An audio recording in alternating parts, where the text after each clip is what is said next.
এই গরমে আশা করি নিশ্চয়ই সবাই আইসক্রিম খাচ্ছেন। তবে আমি বলছি, আমের এই ডেজার্টটা যদি আপনারা কেউ বানিয়ে নিতে পারেন, তাহলে আইসক্রিমের আর দরকার হবে না। By the way, women choice world থেকে আজকের রেসিপি হচ্ছে আমের ফিরনি। আমি 1 কেজি পরিমাণ আম নিয়েছি। আমগুলোকে ধুয়ে ভালো করে ছিলে নেব।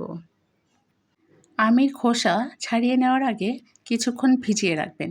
এতে কি হয়, আমের খোসা ছাড়াতে সুবিধে হয়। বেসিক্যালি আমগুলো থেকে আমের পাল্পগুলো ভালো করে বের করে নিতে হবে। এবার এই পাল্পগুলোকে পেস্ট করার জন্য একটি মিক্সিং জারে ট্রান্সফার করে নিচ্ছি। এভাবে করানোটাই আমার কাছে সবচেয়ে বেশি সোজা লাগে। এবার পেস্টটা কেমন ফাইন হয়েছে এবার একটু দেখে নিই। পিউরিটা একদম পারফেক্ট হয়েছে। পিউরিগুলো একটা বোলে ঢেলে নিচ্ছি। দেখেন একদম পারফেক্ট সফট দেখাচ্ছে। এবার একটি প্যান নিয়ে তাতে নিয়ে নিচ্ছি 1 লিটার পরিমাণ দুধ। প্যানে দুধ দেওয়ার পরে গ্যাসের ফ্লেমটা অন করবেন, তা না হলে দুধ ফেটে যেতে পারে। আমি 1 মুঠো পরিমাণ পোলার চাল আগে থেকে ভিজিয়ে মিক্সিং জারে মিক্স করে নিয়ে রেখেছিলাম, সেগুলো দিয়ে দিলাম। এবার দুধটাকে আপনাদের ভালোভাবে জাল দিতে হবে আর কন্টিনিউ নেড়েচেড়ে নিতে হবে, যাতে দুধগুলো নিচের তলায় লেগে না যায়। মিষ্টিটা পারফেক্ট করার জন্য দিয়ে দিয়েছি সামান্য লবণ এবং একটা এলাচ। এলাচ না দিয়ে আপনারা এলাচের গুঁড়োও দিতে পারেন। নেড়েচেড়ে দুধটা ঘন করে নিতে হবে অথবা কমিয়ে নিতে হবে, যেটাই বলেন। ফিরনিতে আমি যে চালটা ব্যবহার করেছি সেটা আপনারা বাসমতি চালেও করতে পারবেন।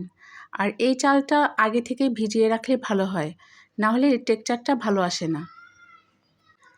চালটা সেদ্ধ হয়ে দুধের সাথে মিলে গিয়েছে। এবার আমি দিয়ে দিয়েছি চিনি।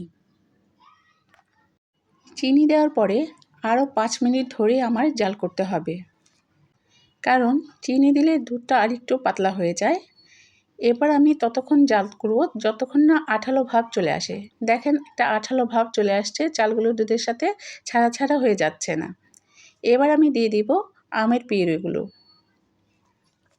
এবার সব কিছুকে একবার ভালো করে মিশিয়ে নেব।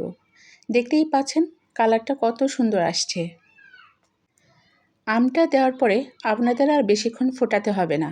এক্ষেত্রে গ্যাসের ফ্লেমটা একদম লো করে দিবেন। আপনারা চাইলে এখানে ড্রাই ফ্রুটসও ব্যবহার করতে পারেন, আমি এখানে স্কিপ করে গিয়েছি। এবার আমি এই ফিরনিগুলোকে ডাইরেক্ট মাটির পাত্রে দিয়ে দিব। ফিরনি বেসিক্যালি মাটির পাত্রে দেখতে ভালো লাগে, তবে আপনারা যদি চান অন্য পাত্রেও রাখতে পারেন। এবার আমি এর মধ্যে সামান্য গার্নিশ দিয়ে দিচ্ছি, বাট এটা একদমই অপশনাল, আপনারা চাইলে না দিলেও পারেন। বাট আমি আবারও বলছি, গার্নিশ করাটা একদমই অপশনাল, এটা আপনারা না করলেও পারবেন।